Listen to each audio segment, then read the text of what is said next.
Bendiciones, queridos hermanos. Nuevamente reanudamos nuestros servicios dominicales trayendo la palabra de Dios, inspiración divina, y que siempre el Señor va a querer que su pueblo aumente en conocimiento de Él, en madurez, en caminando de acuerdo a su bendición, a su guía y de acuerdo al plan que Él tiene para cada uno de nosotros. El día de hoy he puesto el título El Nuevo Yo. Hemos estado hablando del nuevo pacto, de lo que significa, de lo que es con Cristo Jesús, pero vamos a ver ahora específicamente sobre la persona. ¿Quién es la persona que viene a los pies de Cristo? Sabemos que muchos venimos con dudas, venimos cargados de las cosas del mundo, de nuestra propia humanidad. Vemos que nos han asignado una identidad, en primer lugar, que es el nombre de la familia, el apellido que representa a esta familia.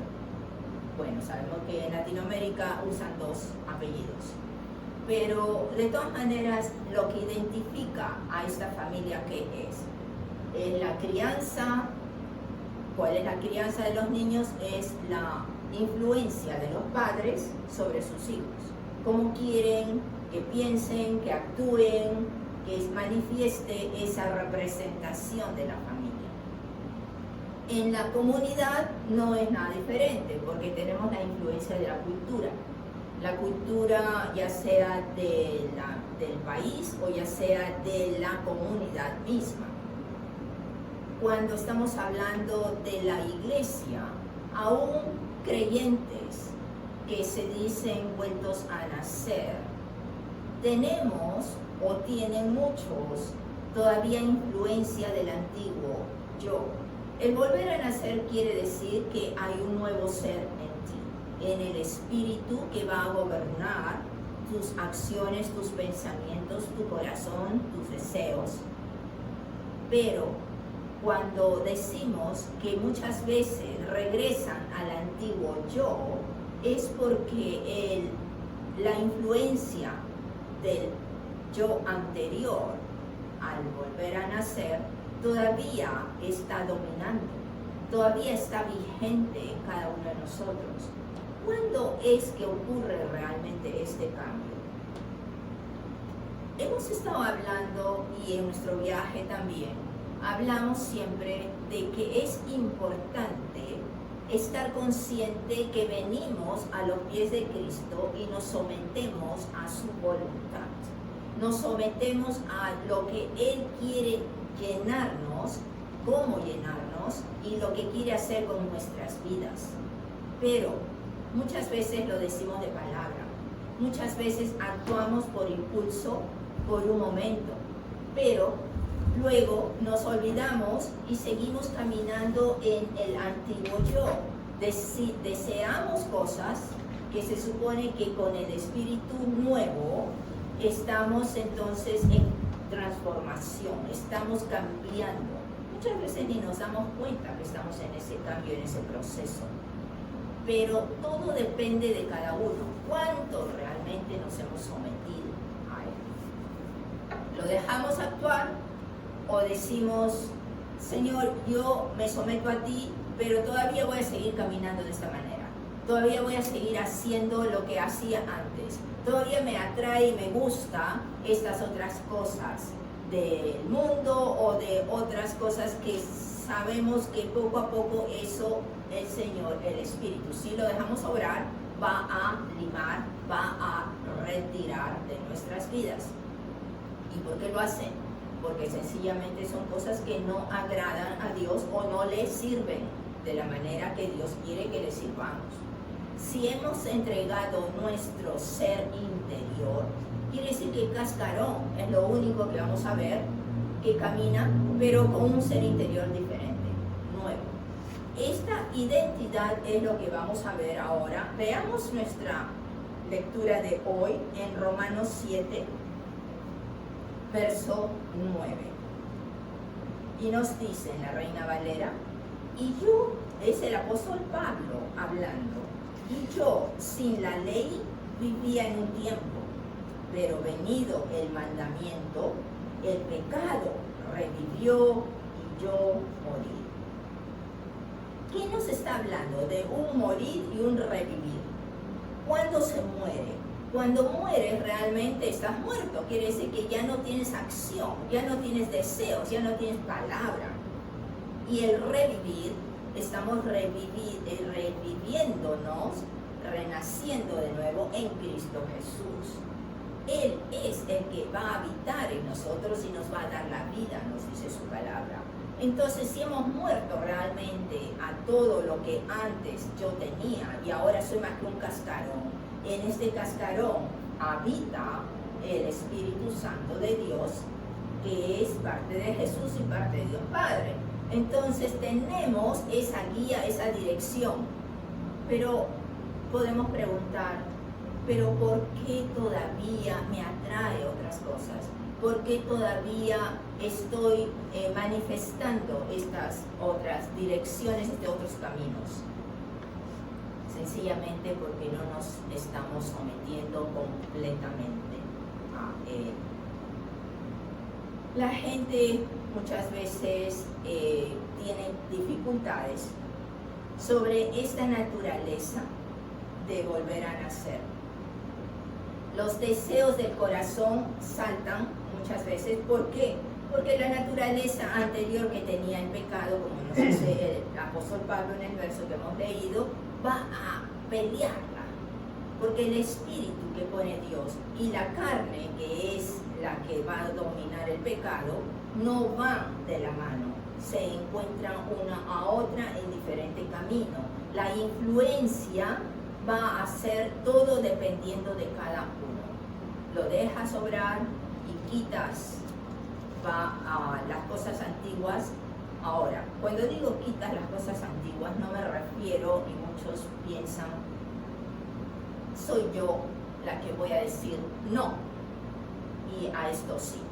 No.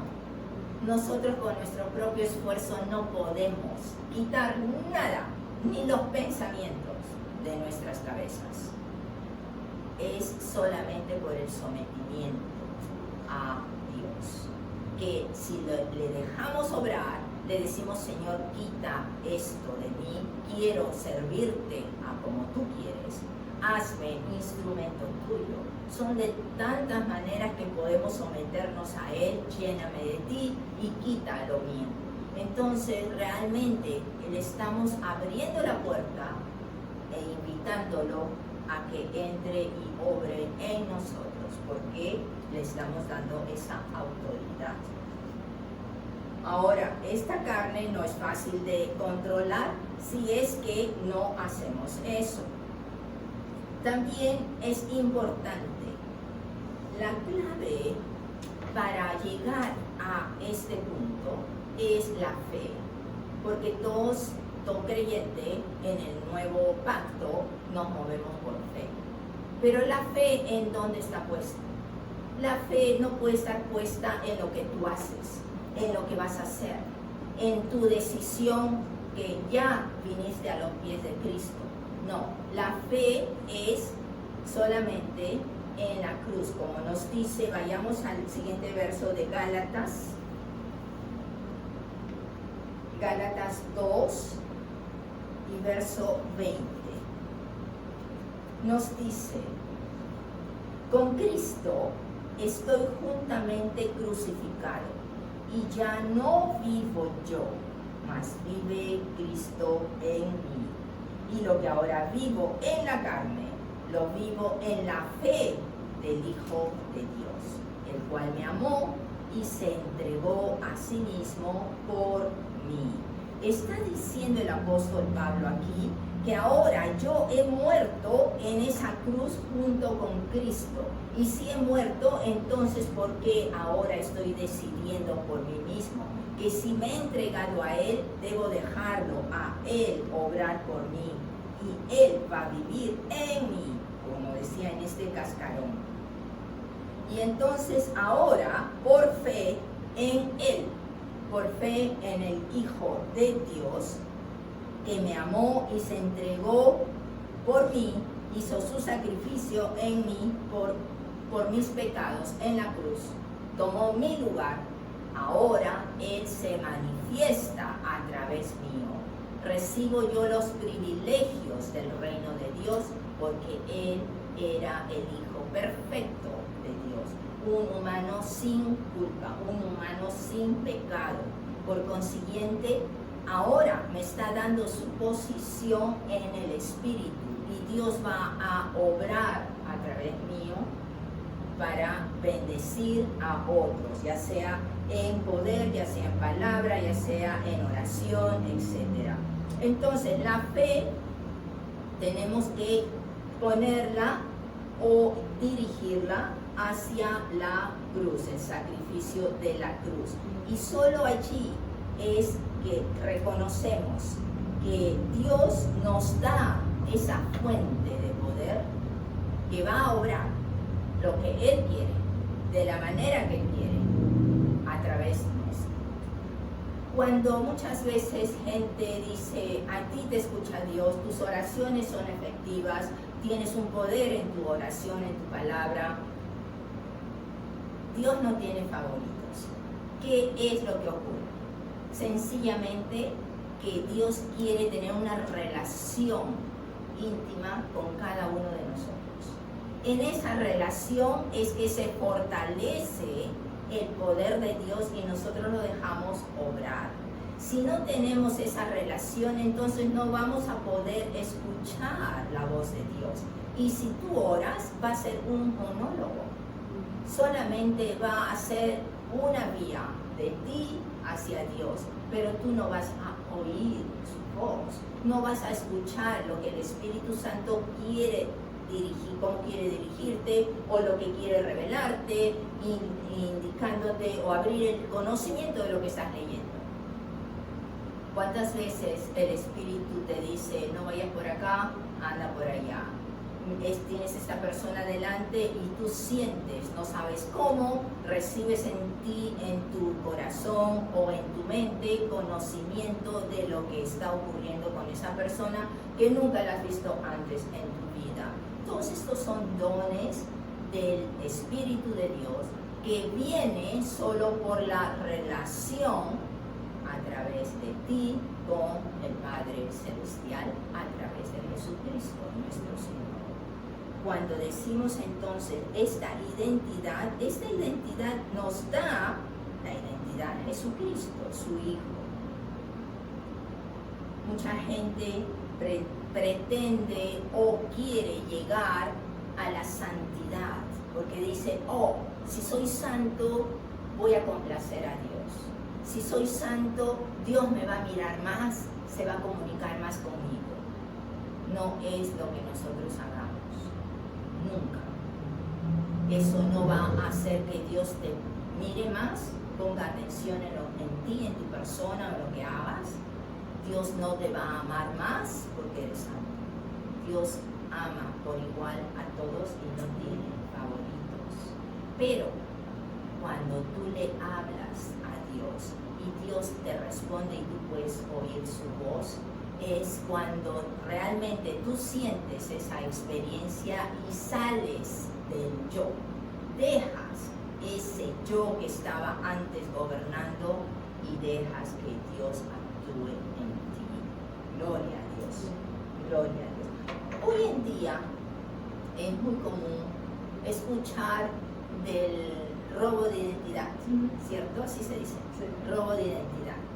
Las identidades, me robaron mi número de tarjeta de crédito y están usándolo por otro lado. Mis documentos también alguien más los ha estado usando en general. Este robo de identidad no es diferente en el aspecto espiritual. El enemigo nos quiere robar constantemente esa identidad que Cristo Jesús nos ofrece. ¿Cómo la roba? Con enseñanzas cerradas, con ideas erróneas, con un camino que te va a decir, no, siga aquí nomás, así como engañó a Adán y Eva. que el fruto prohibido no lo iba a matar, solamente le iba a abrir los ojos, iba a ponerlo igual que Dios. Cuando Dios dice algo, Él lo cumple. Y tenemos que ser firmes, no podemos decir, vamos a probar por aquí para ver cómo funciona.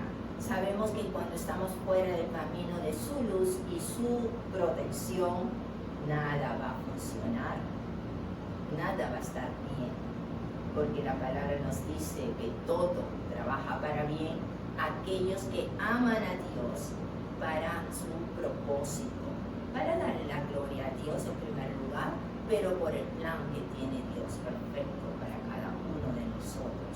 ¿Quién sabe si la persona que estás encarando ha estado orando, ha estado pidiendo por algo especial y ahora estás tú delante, pero si no tienes esta relación con Dios, no vas a poder hacer nada por esta persona. Entonces el Señor va a traer a otra que pueda realmente escucharlo y así pierdes la oportunidad. Cuando las cosas que nos enseñan muchas veces se arraigan en nosotros y nos identificamos. El Señor me puso este ejemplo no hace mucho atrás, en donde estamos en una feria y hay mesas, ¿sabes? En las ferias siempre hay mesas con sus manteles y el nombre colgando a un lado de la mesa para que la gente vea, oh, eso pertenece a esta compañía o pertenece a esta organización. Okay. Viene la gente y encuentra el nombre que dice creyente.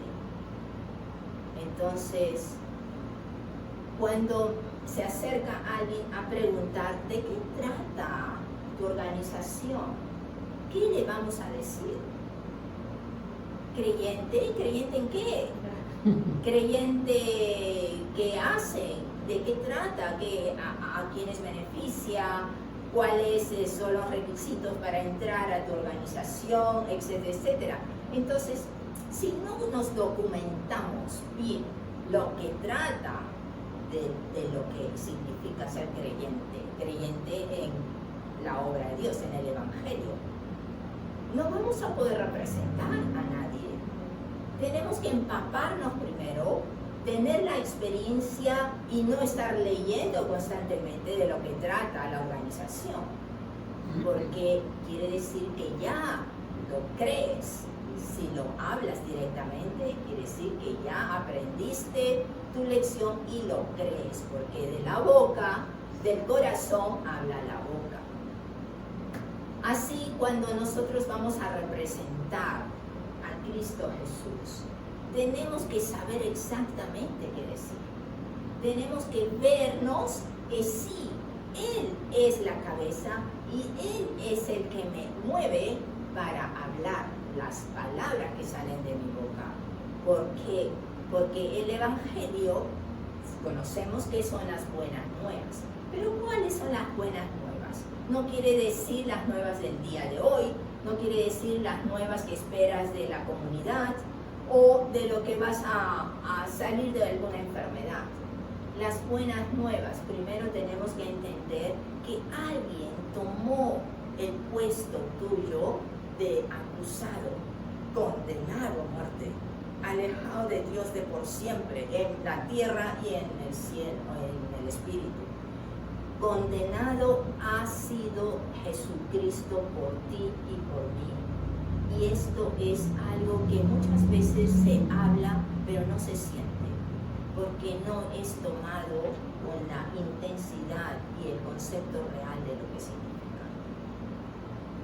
Cuando alguien está yendo por una condena ajena, puede pensar, ¿es justo? No es justo. Pero Él lo quiso hacer voluntariamente. ¿Por qué?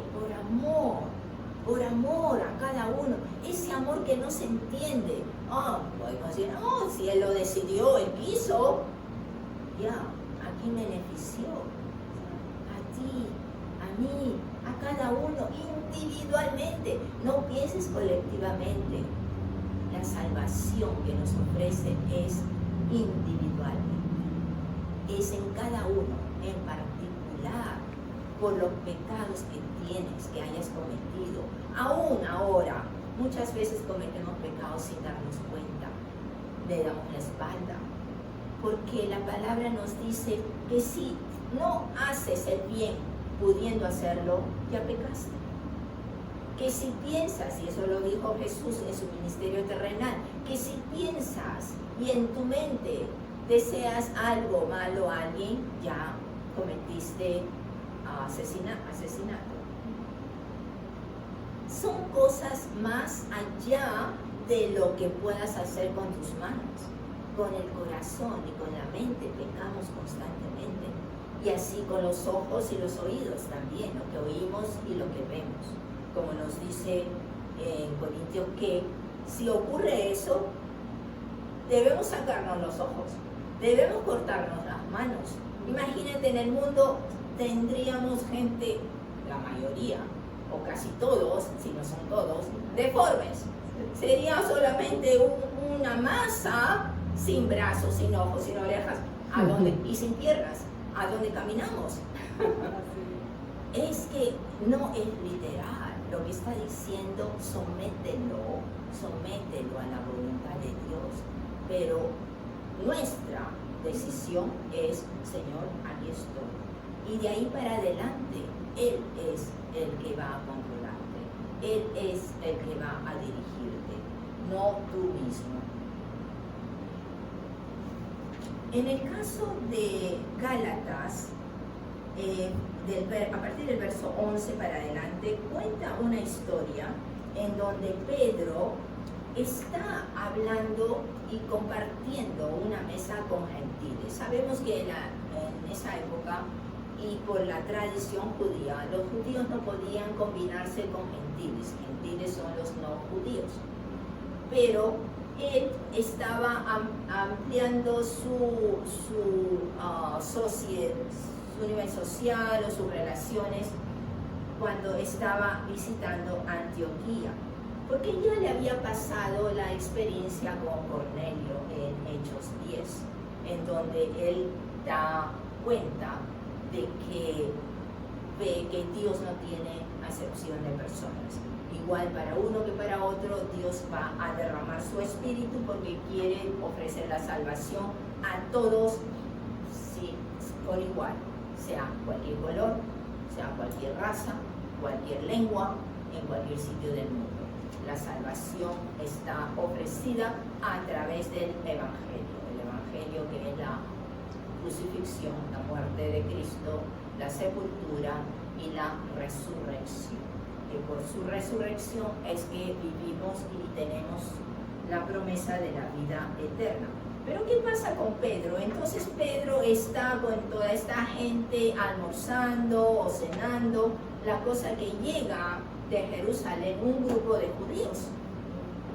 Y Pedro, como ya había tenido también esta tradición por muchos años, y es a lo que iba, que con tu identidad muchas veces regresa lo de antes. Pedro había sido enseñado a no mezclarse con gente no judía por muchos años, pero ahora tiene que cambiar, tiene que aprender un nuevo camino, una nueva manera que Dios le quiere enseñar. Y entonces cuando ve al grupo de judíos que están llegando a donde él está reunido, se para y se va a otros lados dejándolos a los gentiles solos. El apóstol Pablo, estando en ese sitio, lo observa y lo critica. Lo critica porque es una hipocresía. Y como creyentes no debemos caminar en hipocresía, sino en integridad. Esa es la identidad que Cristo nos da, la honestidad, la pureza, la santificación, el de estar dedicados y entregados a la obra de Dios. Todo esto es por un propósito, para que Dios se manifieste a través de nosotros y tenga su plan perfecto con honra y gloria hacia Él. Entonces, en el caso de Pedro y Pablo, que se confronta uno al otro y le llama la atención, Y en el verso 14 de Gálatas 2 nos dice que cuando Pablo ve que no andaban correctamente conforme a la verdad del Evangelio, le dice a Pedro delante de todos: tú, siendo judío, vives como los gentiles y no como judío, ¿por qué obligas a los gentiles a judaizar? Entonces, aún tus tradiciones, aún tus enseñanzas, aún lo que tienes arraigado de pequeñito hasta ahora que estás conociendo a Cristo y lo que es el Evangelio, está en ti y te identifica. Pero a partir de aquel momento que entregas tu vida a Cristo Jesús, es cuando tienes una nueva enseñanza, tienes un nuevo maestro que es el Espíritu Santo, que va a entrar a ti y te va a moldear de acuerdo al plan de Dios. Ya esa identidad antigua ya no más va a dominarte. Ahora, entonces, esa identidad va a ser con Él, no cambiando tu humanidad, no cambiando si eres hombre o mujer, no cambiando nada en ti que traiga confusión, porque Dios no es un Dios de confusión, es un Dios de orden y de claridad. Él va a darte a entender aquello que tú no conoces. Entonces, primero tenemos que reconocer de dónde viene este poder y lo que nos ofrece, pero por consiguiente va a traer que ahora que pertenecemos a la familia divina, primero voy a ser cristiano, segundo voy a creer en las promesas y en el sacrificio de Cristo Jesús para mi vida, y por consiguiente mi vida va a cambiar. Voy a tener una nueva enseñanza, voy a tener una nueva oportunidad en todo sentido. En el nombre de Jesús declaro que esta palabra está abierta